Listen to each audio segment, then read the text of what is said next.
Happy Friday, and thanks for tuning in to listen to this week's Unchained Weekly News Recap. I'm Michael Del Castillo, a Knight Badgett Fellow at Columbia University. This week, the legal woes of embattled former CEO of FTX, Sam Bankman-Fried, intensified as the U.S. Department of Justice took multiple actions against him. On Monday, the DOJ attorney in charge of the investigation filed a motion to bar all 7 of Bankman-Fried's proposed expert witnesses, citing, quote, an array of deficiencies, end quote. The witnesses include legal and business professionals whose testimonies, according to the DOJ, would, quote, serve no other purpose than to provide an expert patina to inadmissible hearsay testimony about the defendant's supposed lack of criminal knowledge or intent, end quote. Harsh words coming from the DOJ.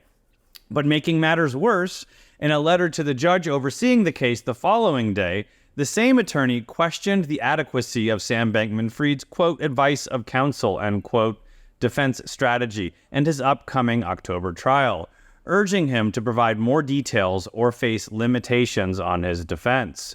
Bankman-Fried's legal team has also been grappling with what they describe as, quote, inadequate, end quote, prison technology facilities. While he was granted limited computer access, his lawyers argue that the limitations hamper his ability to prepare for trial.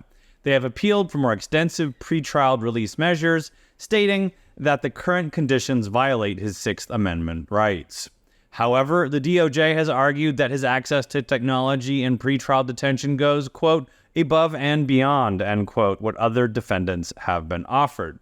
Adding to the complexity, Bankman-Fried's lawyers objected to 4 million additional pages of discovery evidence introduced by the DOJ. They argue that the addition of so much evidence so close to the trial is, quote, plainly inadequate and hampers their client's right to defend himself. Bankman-Fried, whose charges include fraud and money laundering, has appealed his jail term for alleged witness tampering when he shared the writings of former colleague Carolyn Ellison, who is expected to testify against him. His lawyers claim he was merely exercising his First Amendment rights. The U.S. Securities and Exchange Commission has filed a sealed motion against cryptocurrency exchange Binance, raising eyebrows across the industry. The confidential filing, which includes over 30 exhibits, has led experts to speculate that the world's largest cryptocurrency exchange by trading volume, conducting more than $6 billion in trades over the past 24 hours, may be under criminal investigation by the U.S. Department of Justice. Former SEC official John Reed Stark proposed in a social media post that the sealed documents likely contain, quote, secret details, end quote, about a DOJ criminal probe, adding that those details could possibly involve money laundering allegations against Binance and linking to a more detailed explanation in his personal LinkedIn profile. Stark, who left the SEC in 2009 and is now a cybersecurity consultant, described the move as a, quote, rare tactic, claiming that the SEC usually operates with high transparency. He outlined 2 potential reasons for the sealed filing. First, to protect the integrity of a concurrent DOJ criminal investigation, or second, to safeguard a witness or company. Stark also noted that if Binance does not oppose the sealing, it likely means the documents contains information the company would prefer to keep confidential. It is important to note this is speculation by Stark. Elsewhere, Binance, still the world's largest cryptocurrency exchange, is contemplating a full exit from the Russian market, according to a Wall Street Journal report. This comes after the exchange delisted 5 sanctioned Russian banks from Binance's peer-to-peer service. Signaling the gravity of the situation, a Binance spokesperson told the Journal that, quote, all options are on the table, including a full exit, end quote.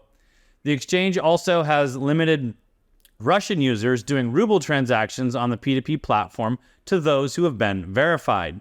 Those outside Russia are also barred from trading in rubles.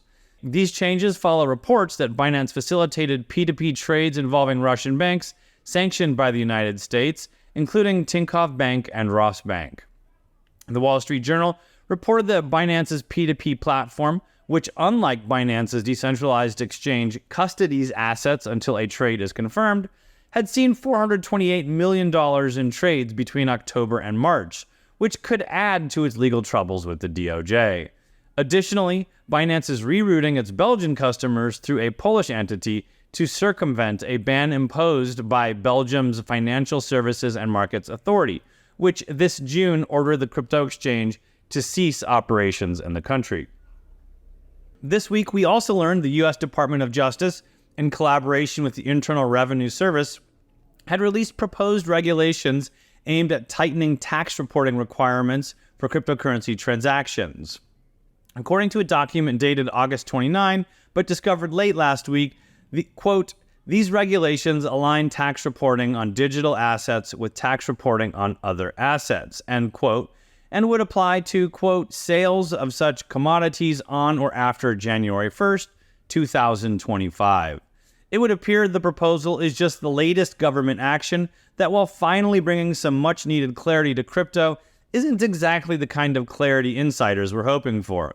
In response to the proposal, the CEO of advocacy firm Blockchain Association, Kristen Smith, warned that while such rules could help users comply with tax laws, they must be, quote, tailored accordingly and not capture ecosystem participants that don't have a pathway to compliance.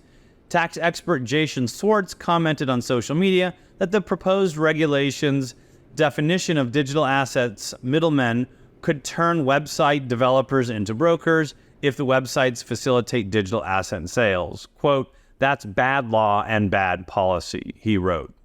Last week, the U.S. bankruptcy judge Martin Glenn declined to classify Celsius's native cell token as a security.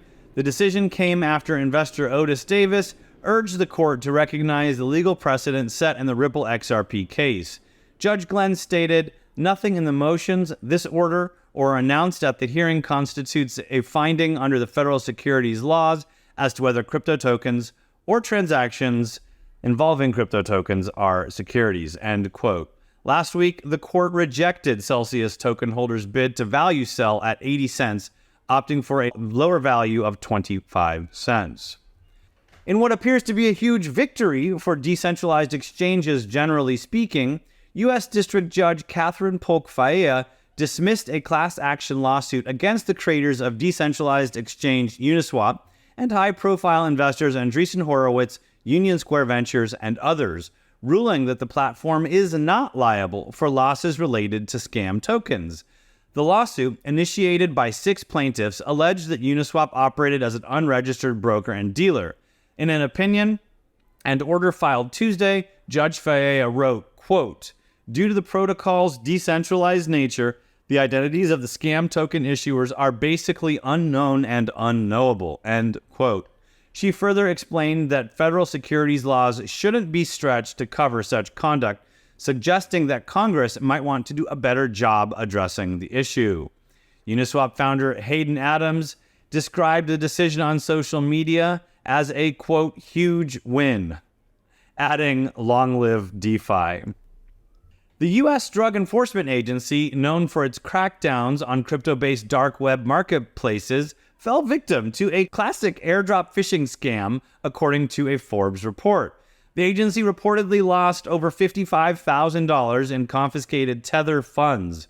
The scammer exploited the public nature of blockchain transactions, noticing a test transfer of $45.36 in Tether from the DA to the U.S. Marshal's wallet. The fraudster then created a similar-looking wallet address and successfully tricked the DEA into transferring the funds. The FBI has already filed a warrant and is leading the investigation. The stolen funds were converted into Ether and transferred to a different wallet. Ben Armstrong, the face of the popular YouTube channel BitBoy Crypto, has been removed from the brand by its parent company BJ Investment Holdings. The company cited, quote, substance abuse, end quote, and adding emotional, physical, and financial damage, end quote, as reasons for the separation. Armstrong, however, refuted these claims and vehemently denied allegations of substance abuse, adding, quote, I have not relapsed. This is a lie, end quote, he told Decrypt Media. 3 former Pepe Coin team members have been accused of stealing 16 trillion of the tokens worth around $15 million from the project's multi-sig wallet. Quote, yesterday, these 3 ex-team members came back behind my back, logged onto the multisig, stole 16 trillion or 60% of the 26 trillion multisig tokens and sent them to exchanges to sell, end quote, according to a social media post from the widely followed account. The author or authors of the post claimed that the multisig wallet required 3 of the 4 signers to approve transactions. The 4th signer presumably wrote the post. The allegedly stolen funds were quickly sold on OKX and Binance, causing the Pepe token price to plummet nearly 20%. Meanwhile, the hits just keep coming for decentralized finance protocol Balancer, which after seeing $200 million worth of deposits flee last week following reports of poorly written software, this week lost another $900,000.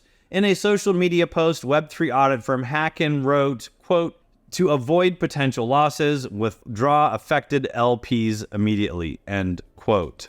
And that's all. Thank you so much for joining us today. We know it's hard to keep up with the latest news in the crypto ecosystem.